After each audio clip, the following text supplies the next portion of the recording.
The journey began not with hope, nor with the promise of adventure, but with a heavy sense of dread that clung to the air like the gathering storm clouds above. Instead of a gentle hand, there was only a hurried shove, as if to rid herself of a burden. Aunt Dete pushed Heidi forward, her grip iron on the girl's small shoulder, leaving no room for comfort. The mountain loomed above them, jagged and unwelcoming, its peaks lost in swirling mist. This was not a homecoming, it was a banishment, a forced exile from everything familiar. Dete's words were sharp and cold, painting Heidi's grandfather as a monster, a recluse hiding from his sins and the world.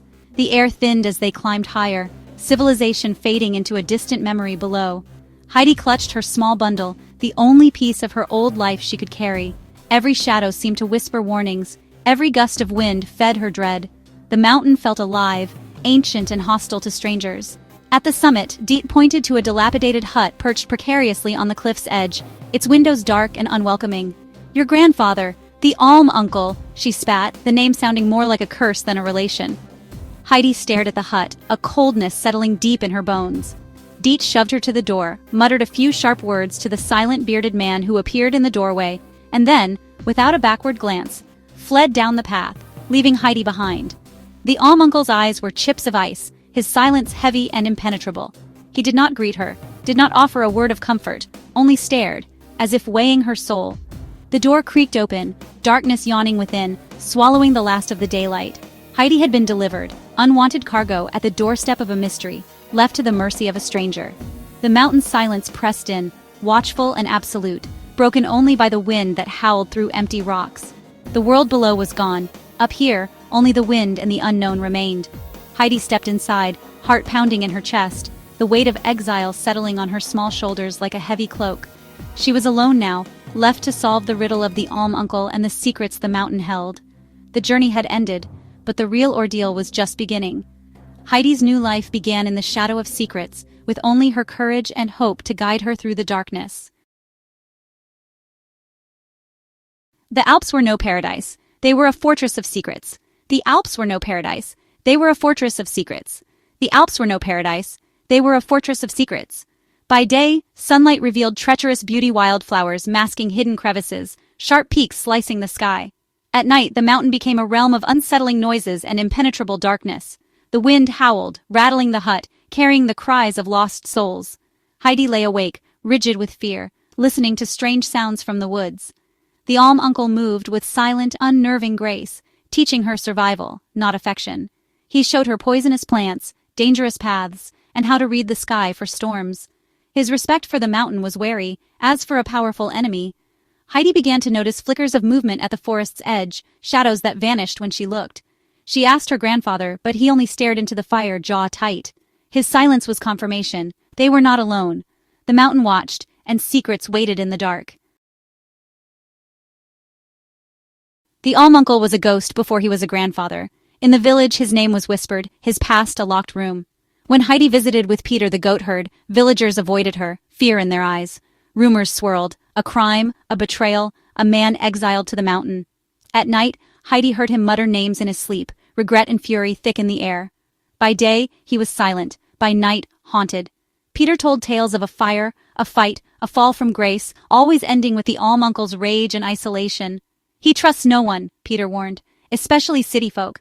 Heidi watched her grandfather, searching for cracks in his armor, knowing her survival depended on understanding him. The key to the mountain's secrets, and her own, was locked in his heart. Unlocking it would be her greatest risk. Peter was more than a goatherd. He was a sentinel, always alert, his eyes scanning the shifting mists and the restless herd. He moved with a quiet purpose, as if he alone understood the language of the mountain. He saw the strange figures Heidi only glimpsed, shadows moving like smoke, watching the hut from the tree line, never coming close, but never truly gone. "They're not hunters," he whispered, voice trembling. "They're waiting for something, they're patient, and they know these woods better than we do." The mountain was a hunting ground, not a home. It was a place where the rules were different, and danger was always near. Peter spoke of shepherds vanishing, rock slides targeting paths, and a chasm that claims a soul every winter. He recounted these stories with a grave certainty, as if warning Heidi of the mountain's appetite. For him, these were facts, not superstition. He believed in what he saw and what the mountain had shown him. He taught Heidi to listen for unnatural silences, to trust the goat's fear, and to sense when the air itself seemed to hold its breath. Some days the animals refused to graze near the forest, huddling together, eyes wide and nostrils flaring, as if they could smell the danger before it arrived. "They know," Peter said. "They feel the bad things coming." He trusted the instincts of the herd more than any human warning. One evening, Peter found fresh tracks near the hut, city shoes, out of place, vanishing without a trace into the undergrowth. The prints were too large for a child, too clean for a shepherd. "Someone was here," he whispered, pale. "Someone who knows how to hide." His words sent a chill through the small cabin. The message was clear. The outside world was closing in, and the mountain was no longer a sanctuary. Heidi learned to trust the mountain's warnings and Peter's instincts. She watched him, learning to read the signs in the wind and the shifting shadows. The threat was no longer distant. It pressed in on them, night after night, growing bolder as the days grew shorter. The mountain's secrets were stirring, and danger was at their door. Every creak and gust of wind felt like a warning. The past was catching up, and the mountain was no longer safe. Old stories were becoming real, and the children could feel it in their bones. Heidi's world shrank to the hut, the goats, and the ever-watchful shadows. The outside was a place of fear, not freedom. Every day the sense of siege grew, pressing in with the fog and the falling night, making the air thick with dread. The mountain was alive, and it was hungry for answers. The hunt had begun, and there was no turning back. Nights in the hut became a theater of suspense. Heidi lay awake, deciphering the symphony of unsettling sounds. The wind whispered. Footsteps circled the hut, stopping when she listened. Her grandfather sat by the hearth, knife on the table, a silent sentinel. His stillness was more terrifying than any outburst. One night, a metallic scraping at her window, scratch, scratch, scratch, froze her in terror. In the morning, deep scratches marked the wood, a message from the unseen. The fear seeped into her dreams, nightmares of being hunted, of falling, of the empty locket. She woke screaming, the sound swallowed by thick walls. The mountain was no longer a refuge, it was a prison. The walls closed in with every passing night. The darkness outside was matched only by the darkness within. Heidi's courage was tested nightly as the mountain's secrets pressed closer. The true danger was no longer just outside, it was inside her mind. One morning, a letter from Frankfurt arrived, its elegant script and heavy seal hinting at importance. Heidi was summoned to be a companion for Clara, a wealthy invalid girl she had never met, whose family lived far from the mountains Heidi called home. The Alm-Uncle's face hardened with worry and sorrow. He did not want her to go, fearing what city life might do to her spirit, but the decision was not his to make. In Frankfurt, Heidi entered a grand, suffocating house, a gilded cage of gold and shadows, where every step echoed with rules and secrets. Clara was beautiful, intelligent, and profoundly sad, her days spent gazing out windows, trapped by illness and secrets that seemed to haunt the very walls. Fräulein Rottenmeier, the housekeeper, ruled with cold cruelty, seeing Heidi as a wild thing to be tamed, a disruption to her perfect order. Rottenmeier's authority was absolute, her dislike for Heidi palpable and dangerous, casting a shadow over every interaction. At night, Heidi heard Clara cry softly, speaking of shadows in the corners, and a chilling draft that seemed to whisper secrets only she could hear. Clara's paralysis followed a mysterious fall, an incident no one discussed, a silence that grew heavier with each passing day. Heidi realized Clara's suffering was not just medical, it was a consequence of something hidden, something that frightened everyone. Someone in the house was responsible, and terrified Clara might remember the truth, they watched her every move. The house was a prison, its corridors echoing with secrets, and Heidi was determined to find the truth, no matter the risk. The real danger in Frankfurt was not illness, but the secrets lurking behind velvet curtains, waiting to be uncovered. Heidi's mountain instincts, her courage, her curiosity, would be her only defense in this unfamiliar world. The cage was closing around her, and time was running out for both Heidi and Clara to escape the shadows of the gilded house.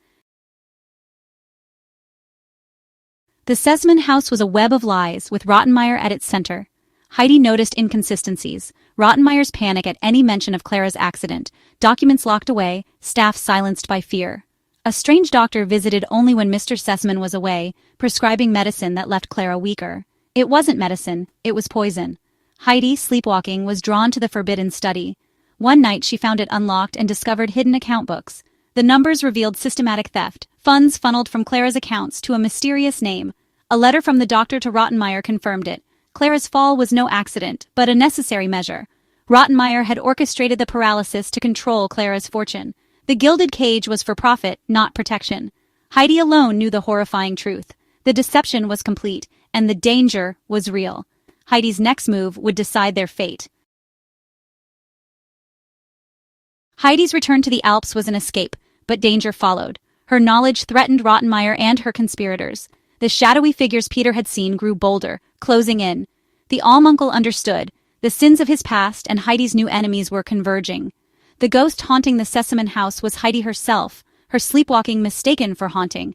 Now, a new ghost appeared on the mountain, a fire set in the goat shed, a warning. "They are here," the Alm-Uncle said grimly. "They have followed you." The mountain was now a battleground. Clara arrived, sent by her grandmother, hoping the mountain air would heal her. Rottenmeier's plan unraveled. The conspirators grew desperate. The Alm-Uncle prepared for siege, revealing his own past. Betrayed, framed, exiled.